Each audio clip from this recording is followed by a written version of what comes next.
Hello good morning every one. So ಇವತ್ತಿನ ಈ ಒಂದು ವಿಡಿಯೋದಲ್ಲಿ ನಾವು ಯಾವ ಪ್ರಾಬ್ಲಮ್ನ ನೋಡ್ತೀವಿ ಅಂದರೆ BBA 4th ಸೆಮ್. ಸೊ ಇಲ್ಲಿ ಲೆವರೇಜಸ್ ಪ್ರಾಬ್ಲಮ್ಸ್ನ ಕೇಳ್ತಾರೆ 5 ಮಾರ್ಕ್ಸ್ಗೆ. ಸೊ ಯಾವ ರೀತಿ ಮಾಡೋದು ಅನ್ನೋದನ್ನು ನಾವು ತಿಳ್ಕೊಳ್ಳೋಣ ಬನ್ನಿ. ಫಸ್ಟು ನೀವು ಕ್ವಶನ್ ಅಬ್ಸರ್ವ್ ಮಾಡ್ಕೋಬೇಕು. ನಾನೊಂದು 3 ಪ್ರಾಬ್ಲಮ್ಸ್ ಮಾಡ್ತೀನಿ. ಆ 3 ಪ್ರಾಬ್ಲಮ್ಸಲ್ಲಿ 2 ಪ್ರಾಬ್ಲಮ್ಸ್ ಒಂದು ವಿಡಿಯೋದಲ್ಲಿ ಮತ್ತು 1 ಪ್ರಾಬ್ಲಮ್ಸು ಇನ್ನೊಂದು ವಿಡಿಯೋದಲ್ಲಿ ಮಾಡ್ತೀನಿ. ಸೊ ಈಗ ಬನ್ನಿ ಮಾಡೋಣ. ಇಲ್ಲಿ ಕ್ವಶನ್ ಈ ಥರ ಕೊಟ್ಟಿರ್ತಾರೆ, determine 3 types of leverages from the following information. ಓಕೆನಾ? ಅದಾದಮೇಲೆ ಇಲ್ಲಿ ನೋಡಿ, selling price per unit RS 10 ರೂಪಾಯಿ, unit sold 2,70,000, variable cost per unit RS 6 rupees, fixed cost RS 3,60,000, 10% debt capital RS 9 lakh. So ಇಲ್ಲಿ ಇದು ಕ್ವಶನ್ಸು ಏನು, selling price, variable, fixed cost, debt. So ಇವೆಲ್ಲ ಏನು ಅನ್ನೋದ್ರೆ ಕ್ವಶನ್ನು. ಸೊ ಇಲ್ಲಿ ಈ ರೀತಿ question ಕೊಟ್ಟಾಗ ಲೆವರೇಜ್ ಪ್ರಾಬ್ಲಮಲ್ಲಿ ಫಸ್ಟು ನಾವು ಫಾರ್ಮೆಟ್ ಯಾವ ರೀತಿ ಇರುತ್ತೆ ಅನ್ನೋದನ್ನು ನೋಡ್ಕೋಬೇಕಾಗುತ್ತೆ. ಬನ್ನಿ ತೋರಿಸ್ತೀನಿ.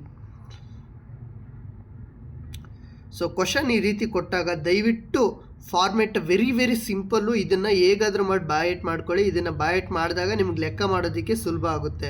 ನೋಡಿ, ಫಸ್ಟು ಪರ್ಟಿಕ್ಯುಲರ್ ಅಂತ ಹಾಕಬೇಕು. ಅದಾದಮೇಲೆ ಒಂದು ಗೆರೆ ಎಳ್ಕೊಂಡು ಪಕ್ಕದಲ್ಲಿ ಅಮೌಂಟ್ ಅಂತ ಹಾಕಿ, ಪರ್ಟಿಕ್ಯುಲರಲ್ಲಿ ಏನೇನು ಬರುತ್ತೆ ಅಂದರೆ ಸೇಲ್ಸ್ ಅಥವಾ ರೆವೆನ್ಯೂ ಮೈನಸ್ ವೇರಿಯಬಲ್ ಕಾಸ್ಟ್ ಅಂತ ಬರುತ್ತೆ. ಅದಾದಮೇಲೆ ಒಂದು ಗೆರೆ ಎಳ್ಕೊಳ್ಳಿ. ಅದಾದಮೇಲೆ ಕಾಂಟ್ರಿಬ್ಯೂಷನ್ ಅಂತ ಬರೀರಿ. ಅದಾದಮೇಲೆ ಮೈನಸ್ ಫಿಕ್ಸ್ಡ್ ಕಾಸ್ಟ್ ಅಂತ ಕೆಳಗಡೆ ಬರ್ಕೊಳ್ಳಿ. ಅದಾದಮೇಲೆ ಒಂದು ಗೆರೆ ಎಳ್ಕೊಳ್ಳಿ. ಅದಾದಮೇಲೆ EBIT ಅಂತ ಬರ್ಕೊಳ್ಳಿ. EBIT ಅಂದರೆ earning before interest and tax ಅಂತ. ಅದ್ರ ಕೆಳಗಡೆ ಮೈನಸ್ ಇಂಟ್ರೆಸ್ಟ್ ಅಂತ ಬರ್ಕೊಳ್ಳಿ.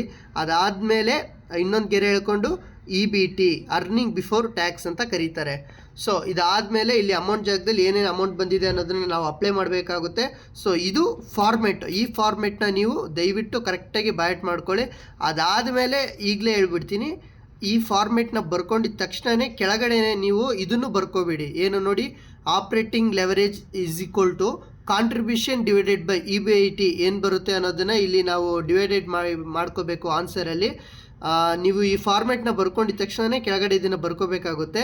ಅದಾದಮೇಲೆ ಫೈನಾನ್ಷಿಯಲ್ ಲೆವರೇಜಲ್ಲಿ ಏನೇನು ಬರುತ್ತೆ ಅಂದರೆ EBIT ಡಿವೈಡೆಡ್ ಬೈ EBT ಅಂತ ಬರ್ಕೊಳ್ಳಿ. ಇದೆಲ್ಲ ಫಾರ್ಮುಲಾ ಇದು. ನೆಕ್ಸ್ಟ್ ಕಂಬೈನ್ಡ್ ಲೆವರೇಜಲ್ಲಿ OL ಇಂಟು FL ಅಂತ ಬರ್ಕೊಳ್ಳಿ. ಸೊ ಇಲ್ಲಿ ಲೆವರೇಜಸ್ಸಲ್ಲಿ 3 ಟೈಪ್ಸ್ ಬರುತ್ತೆ. ಒಂದು ಆಪ್ರೇಟಿಂಗ್ ಲೆವರೇಜಸ್, ಮತ್ತು ಫೈನಾನ್ಷಿಯಲ್ ಲೆವರೇಜಸ್, ಮತ್ತು ಕಂಬೈನ್ಡ್ ಲೆವರೇಜಸ್ 3 ಬರುತ್ತೆ. ಸೊ ಇದರಲ್ಲಿ 3ಕ್ಕೂ ಒಂದೊಂದು ಫಾರ್ಮುಲಾ ಇದೆ. ಆಪ್ರೇಟಿಂಗ್ ಲೆವರೇಜಸ್ಗೆ ಏನಿದೆ, contribution divided by EBIT, financial ಲೆವರೇಜಸ್ಗೆ EBIT divided by EBT, combined ಲೆವರೇಜಸ್ಗೆ OL ಇಂಟು FL ಅಂತ. ಓಕೆನಾ? ಸೊ ಈಗ ಬನ್ನಿ ಲೆಕ್ಕನ ಯಾವ ರೀತಿ ಮಾಡೋದು. ಸೊ ಫಾರ್ಮೆಟ್ನ ನೆನ್ಪಿಟ್ಕೊಳ್ಳಿ. ಅದಾದಮೇಲೆ ಕೆಳಗಡೆ ಈ ಫಾರ್ಮುಲಾ ಬರ್ಕೊಳ್ಳಿ. ಫಸ್ಟ್ ಸ್ಟೆಪ್ ನೀವು ಇದು ಮಾಡ್ಕೊಳ್ಳಿ. ಇದಾದಮೇಲೆ ಯಾವ ರೀತಿ ಕ್ವಶನಲ್ಲಿರೋಂತಹ ಇದನ್ನು ಹೇಗೆ ಅಪ್ಲೈ ಮಾಡಬೇಕು ಫಾರ್ಮೆಟಲ್ಲಿ ಅಂತ ನಾನು ಹೇಳ್ಕೊಡ್ತೀನಿ. ಸೊ ಈಗ ನೀವು ನೋಡ್ತಿರ್ಬೋದು, ಫಸ್ಟ್ ಪರ್ಟಿಕ್ಯುಲರ್ ಏನಿದೆ, ಸೇಲ್ಸ್ ಅಥವಾ ರೆವೆನ್ಯೂ ಅಂತ ಇಲ್ಲಿ ಕೊಟ್ಟಿದ್ದೀವಿ, ಸೇಲ್ಸ್ ರೆವೆನ್ಯೂ ಅಂತ. ಸೊ ಇಲ್ಲಿ 27 lakh ಅಂತ ನಾನು ಬರೆದಿದ್ದೀನಿ. ಹೇಗೆ 27 lakh ಬಂತು ಅಂದರೆ, ನೀವು ಫಸ್ಟು ಕ್ವಶನಲ್ಲಿ ನೋಡಿ, ಸೆಲ್ಲಿಂಗ್ ಪ್ರೈಸ್ ಫರ್ ಯೂನಿಟ್ ಎಷ್ಟಿದೆ, ಫರ್ ಯೂನಿಟು 10 ರೂಪಾಯಿ.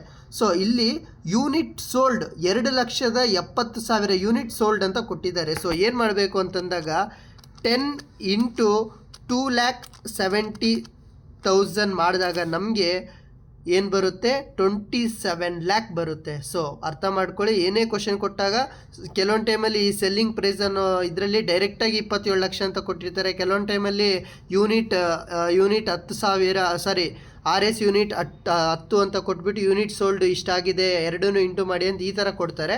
ಸೊ ನೆಕ್ಸ್ಟ್ ಇಲ್ಲಿ ಮೈನಸ್ ವೇರಿಯಬಲ್ ಕಾಸ್ಟ್ ಅಂತ ಇದೆ. ಸೊ ವೇರಿಯಬಲ್ ಕಾಸ್ಟ್ ಅಂದಾಗ ನೀವು ಅಬ್ಸರ್ವ್ ಮಾಡ್ಕೊಳ್ಳಿ, ಇಲ್ಲಿ ವೇರಿಯಬಲ್ ಕಾಸ್ಟ್ ಪರ್ ಯೂನಿಟ್ 6 ಅಂತ ಇದೆ ಕ್ವಶನಲ್ಲಿ. ಓಕೆನಾ?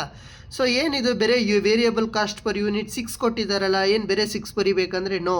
ಆ 6 ಜೊತೆ ನಾವೇನು ಮಾಡಬೇಕಂದ್ರೆ ಯೂನಿಟ್ ಸೋಲ್ಡ್ ಮೇಲೆ ಕ್ವಶನಲ್ಲಿ ಸೆಲ್ಲಿಂಗ್ ಪ್ರೈಸಲ್ಲಿ ನೋಡಿ, ಯೂನಿಟ್ ಸೋಲ್ಡ್ 2,70,000 ಇದೆಯಲ್ಲ, ಅದ್ರ ಜೊತೆ ಇಂಟು ಮಾಡಬೇಕು. ನೋಡಿ, 2,70,000 ಇಂಟು 6 ಮಾಡಿದಾಗ ನಮಗೆ ವೇರಿಯಬಲ್ ಕಾಸ್ಟ್ ಬರುತ್ತೆ. ಎಷ್ಟು ಬರುತ್ತೆ? 16,20,000 ಬರುತ್ತೆ. ಸೊ ಈಗ ಲೆಕ್ಕನ ನಿಮ್ಗೆ ಸ್ವಲ್ಪ ಅರ್ಥ ಮಾಡಿಸ್ತೀನಿ. ಈಗ ಏನು sales 27 lakh plus minus variable cost 16,20,000 ಕಂಡುಹಿಡಿದಿದ್ದೀವಲ್ಲ, ಇಲ್ಲಿ ನೀವು ನೋಡ್ಬೋದು ಸೈಡಲ್ಲಿ ಮೈನಸ್ ವೇರಿಯಬಲ್ ಕಾಸ್ಟ್ ಅಂತ ಇದೆ. ಅಂದರೆ ಈ ಸೇಲ್ಸಿಂದ ಈ ವೇರಿಯಬಲ್ ಕಾಸ್ಟ್ನ ಮೈನಸ್ ಮಾಡಬೇಕು ಅಂತ. ಅಂದರೆ 27 ಲಕ್ಷದಲ್ಲಿ 16,20,000ನ ಮೈನಸ್ ಮಾಡಿದಾಗ ನಮಗೆ ಕಾಂಟ್ರಿಬ್ಯೂಷನ್ ಬರುತ್ತೆ. ಎಷ್ಟು ಬರುತ್ತೆ? 10,80,000. ಒಂದ್ಸಲಿ ನಾನು ಕ್ಯಾಲ್ಕುಲೇಟ್ರಲ್ಲಿ ಮಾಡ್ತೀನಿ, ನೀವು ಮಾಡಿ. 27 ಲಕ್ಷ ಮೈನಸ್ 16,20,000. ನೋಡಿ ನನಗೆಷ್ಟು ಬಂದಿದೆ ಅಂದರೆ 10,80,000 ಬಂದಿದೆ. ಸೊ ಇದನ್ನು ಕಾಂಟ್ರಿಬ್ಯೂಷನ್ ಅಂತ ಕರೀತಾರೆ. ಇದಾದಮೇಲೆ ಮತ್ತೆ ಕೆಳಗಡೆ ಏನಿದೆ? ಮೈನಸ್ ಫಿಕ್ಸ್ಡ್ ಕಾಸ್ಟ್ ಅಂತ. ಫಿಕ್ಸ್ಡ್ ಕಾಸ್ಟ್ ಅಂದರೆ ನೀವು ಕ್ವಶನಲ್ಲಿ ನೋಡಿ, ಕ್ವಶನಲ್ಲಿ ಏನು ಕೊಟ್ಟಿದ್ದಾರೆ ನೋಡಿ, ಫಿಕ್ಸ್ಡ್ ಕಾಸ್ಟ್ RS 3,60,000. ಅದು ಹೇಗಿದೆಯೋ ಅದನ್ನು ಹಾಗೆ ಬರ್ಕೊಳ್ಳಿ. ಫಿಕ್ಸ್ಡ್ ಕಾಸ್ಟಲ್ಲಿ 3,60,000 ನಾನು ಬರ್ಕೊಂಡಿದ್ದೀನಿ. ಸೊ ಈಗ ನಾವೇನು ಮಾಡಬೇಕಂದ್ರೆ ಕಾಂಟ್ರಿಬ್ಯೂಷನಿಂದ ಮೈನಸ್ ಫಿಕ್ಸ್ಡ್ ಕಾಸ್ಟ್ ಮಾಡಬೇಕು. ಸೊ ಕಾಂಟ್ರಿಬ್ಯೂಷನ್ 10,80,000 ಇದೆ, ಮೈನಸ್ 3,60,000 ಮಾಡಿದಾಗ ನಮಗೆ ಬರೋದು 7,20,000. ಇದನ್ನು EBIT ಅಂತ ಕರಿತೀವಿ. EBIT ಅಂದರೆ earning before interest and tax ಅಂತ.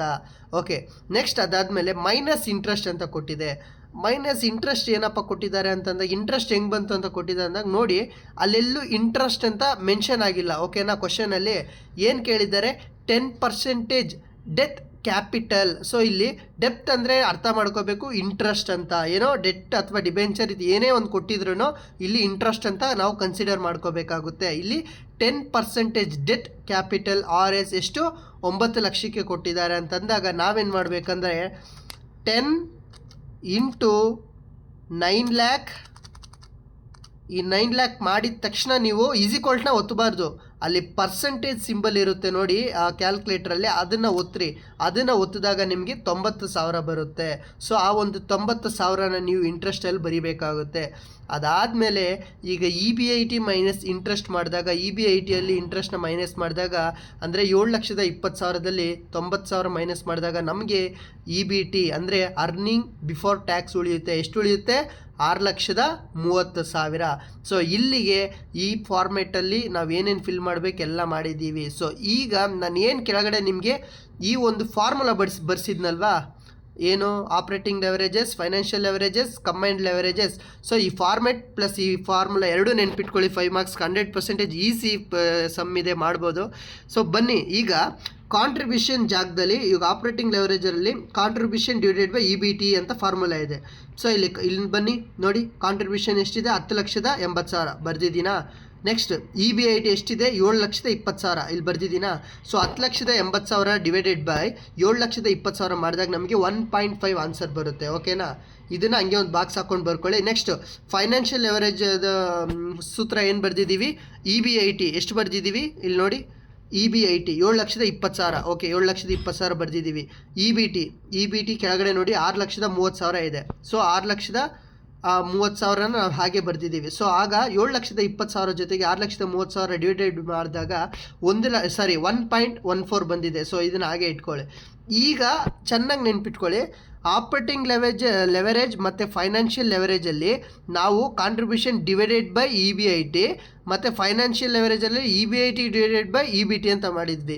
ಇಲ್ಲಿ ಕಂಬೈನ್ಡ್ ಲೆವರೇಜ್ ಈ ಫಾರ್ಮುಲಾದಲ್ಲಿ ನಾವು ಡಿವೈಡೆಡ್ ಬೈ ಮಾಡೋಂಗಿಲ್ಲ, ಇಂಟು ಮಾಡಬೇಕಾಗುತ್ತೆ.